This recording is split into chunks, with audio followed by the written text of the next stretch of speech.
কোনো প্রকার প্রভাব বিস্তার করা যাবে না, প্রশাসনকে প্রভাবিত করা যাবে না, নির্বাচনকে প্রভাবিত করা যাবে না।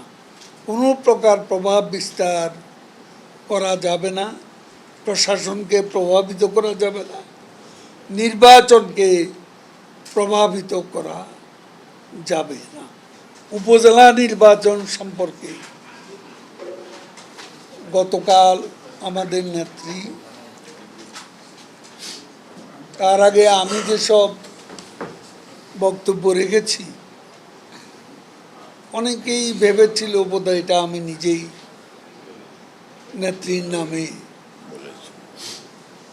বলে বেড়াচ্ছি, কিন্তু গতকাল নেত্রী নিজেই খোলাসা করে বলেছেন, স্বজন বলতে তিনি সুনির্দিষ্টভাবে, স্বজন বলতে সন্তান, স্ত্রী, সন্তান, এ দুটা শব্দ তিনি গতকাল সকালে এবং রাতের সভায় তিনি খোলাসা করেছেন এবং সেখানে কোনো প্রকার হস্তক্ষেপ, প্রভাব বিস্তার যেন এমপিদের সাথে সভায় তিনি বলেছেন কোনো প্রকার প্রভাব বিস্তার করা যাবে না, প্রশাসনকে প্রভাবিত করা যাবে না, নির্বাচনকে প্রভাবিত করা যাবে না, সে কথা তিনি পরিষ্কারভাবে বলেছেন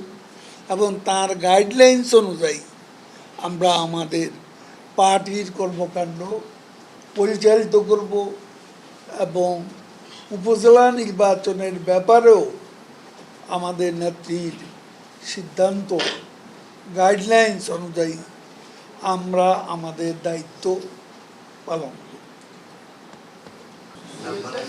মাননীয় সাধারণ সম্পাদক, একটা বিষয় হলো যে আপনাদের বক্তব্যে বিভিন্ন সময় উঠে আসছে যে দেশি বিদেশি সরকার উদ্যোগে দেশি বিদেশি চক্রান্ত ষড়যন্ত্র চলছে। আসলে এই ধরনের বক্তব্যের নেপথ্যে কারণ কি এবং এদের কতটা যুক্তিযুক্ত যদি বলেন।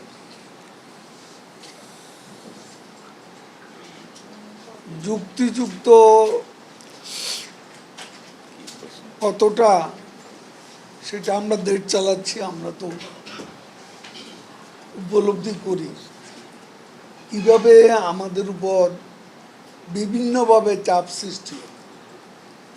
এটা আমরা সরাসরি দেশ শাসন করতে গিয়ে, দেশের দায়িত্ব পালন করতে গিয়ে এই চাপগুলো তো আমরাই অনুভব করি।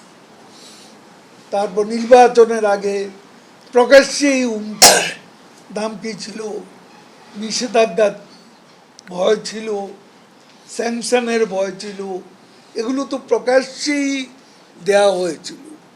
এখানে কোনো গোপনীয়তার কোনো বিষয় তো ছিল বলে আমাদের জানা নেই।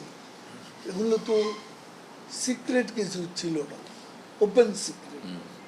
কাজে এ বিষয়ে আমাদের বক্তব্য পরিষ্কার। এখন কি চাপ অনুভব করেন?